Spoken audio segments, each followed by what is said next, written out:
Armament का नाम दिया है। सोशल मीडिया अकाउंट पर ट्रंप ने गाजा में शांति लाने के लिए 20 पॉइंट वाले प्लान की बात कही है, जिसमें गाजा से इजरायली सेना की वापसी और हमास के हथियार सरेंडर करने जैसे अहम मुद्दे शामिल हैं। ट्रंप के मुताबिक 20 सूत्रीय पीस प्लान पर हमास ने हामी भर दी है। हालांकि इजराइल की तरफ से इस पर अभी तक कोई प्रतिक्रिया नहीं दी गई है, यानी कि इस डिसआर्मामेंट एग्रीमेंट पर।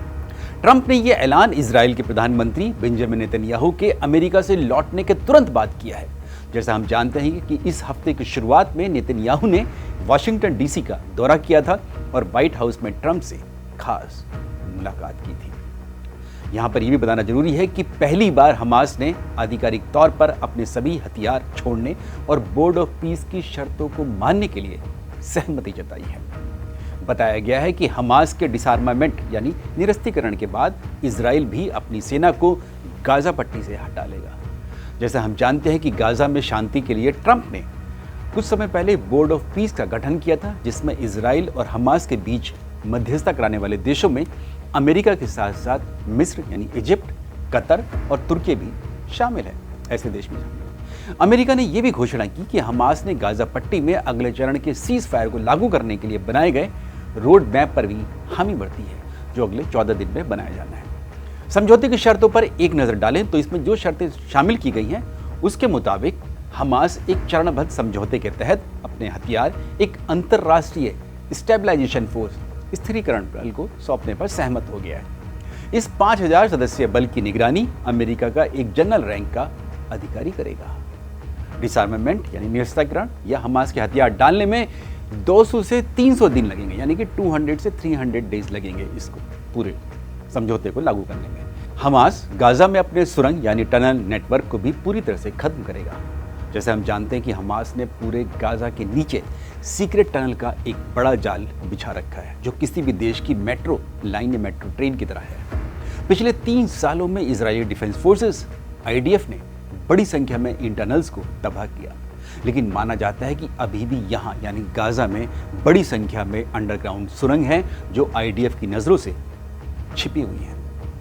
समझौते की चौथी शर्त यह है कि इजरायली सेना भी स्टेजेस में यानी चरणबद्ध तरीके से गाजा से पीछे हट जाएगी। इसके अलावा स्टेबलाइजेशन फोर्स एक नई फिलिस्तीनी पुलिस बल को प्रशिक्षण देगा, यानी कि एक नई पुलिस बल यहाँ बनाई जाएगी फिलिस्तीन में, गाजा में। फिलिस्तीन में एक नई सरकार भी बनाई जाएगी जो इस समझौते के तहत जो फिलिस्तीनी पुलिस बनाई जाएगी उसके साथ समन्वय के साथ काम करेगी। अब आपको दरअसल यहाँ पर बता दें कि ये जंग शुरू क्यों हुई थी। 7 अक्टूबर 2023 को हमास ने दक्षिणी इजराइल में घुसकर 1200 से ज़्यादा मासूम इजरायली नागरिकों को मौत के घाट उतार दिया था। बड़ी ही बेरहमी से यानी नरसंहार किया था। मारे जाने वाले लोगों में छोटे बच्चे, महिलाएं और बुजुर्ग भी शामिल थे। हमास ने 150 से भी ज़्यादा इजरायली नागरिकों को, और उसमें सैनिक भी शामिल थे, उनको अगवा कर लिया था और इन सीक्रेट टनल में छिपा दिया था। ऐसे में इजराइल ने हमास के खिलाफ जंग छेड़ दी थी, जो आज तक जारी है। IDF ने एयर स्ट्राइक की, यानी कि अपने लड़ाकू विमानों से वहां पर बम गिराए। हमास का लगभग सफाया हो चुका है। ऐसे में हमास ने ट्रंप के समझौते को स्वीकार करना ही बेहतर समझा है। दूसरी तरफ इजराइल की सेना भी पिछले 3 साल से हमास, लेबनान के हिजबुल्ला और ईरान के खिलाफ जंग लड़ते लड़ते थक चुकी है। वहां पर अब विद्रोह की खबरें भी सामने आने लगी हैं, यानी कि सैनिकों ने जो विद्रोह किया है। ट्रंप ने ईरान के खिलाफ निर्णायक युद्ध भी छेड़ रखा है, जो हमने देख रहे हैं पिछले 2-2.5 हफ्ते से। ऐसे में ट्रंप की कोशिश है कि इजराइल भी इस निर्णायक जंग में US फोर्सेस का साथ दे, क्योंकि अभी जो इजरायली फोर्सेस हैं यानी कि डिफेंस फोर्सेस हैं वो हमास और हिजबुल्ला के खिलाफ जंग लड़ रही हैं। यही वजह है कि ट्रंप ने नेतन्याहू को हमास से समझौता करने के लिए मना लिया है। हालांकि जैसे हमने शुरुआत में बताया कि अभी तक इजराइल की तरफ से हमास के इस समझौते को लेकर कोई आधिकारिक बयान सामने नहीं आया है। जिस दिन ट्रंप ने हमास के साथ समझौते का ऐलान किया उस दिन भी IDF ने गाजा में हमास के ठिकानों पर जबरदस्त गोलाबारी की। ऐसे में हमास के समझौते को लेकर भी संशय हो रहा है कि कहीं इसका हश्र भी ईरान डील की तरह ना हो जाए। हालांकि ट्रंप ने इस समझौते पर साफ तौर से कहा है कि बोर्ड ऑफ पीस ने गाजा में हमास और अन्य सभी हथियारबंद गुटों के पूरी तरह से हथियार छोड़ने, डिसआर्मामेंट के लिए एक ऐतिहासिक समझौता किया है।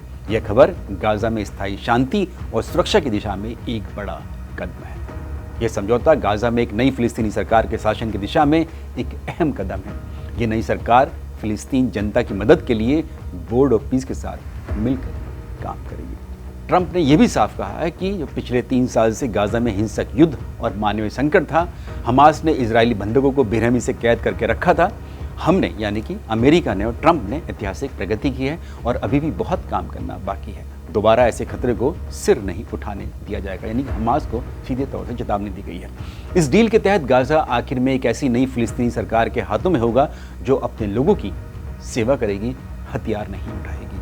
ट्रंप ने इजराइल की आशंकाओं पर भी बात करते हुए कहा कि इजराइल को वह सुरक्षा मिलेगी यानी हमास से जिसका वह हकदार है, क्योंकि गाजा का इस्तेमाल अब आतंकी हमलों के अड्डे के तौर पर नहीं किया जाएगा। ये हम जो बता रहे हैं, ये ट्रंप का सीधा सीधा बयान जो जारी किया गया आधिकारिक वो है। जैसे जैसे हमास हथियार छोड़ेगा, इजराइल की सेना भी वहाँ से पीछे हट जाएगी, यानी गाजा से पीछे हट जाएगी। धन्यवाद।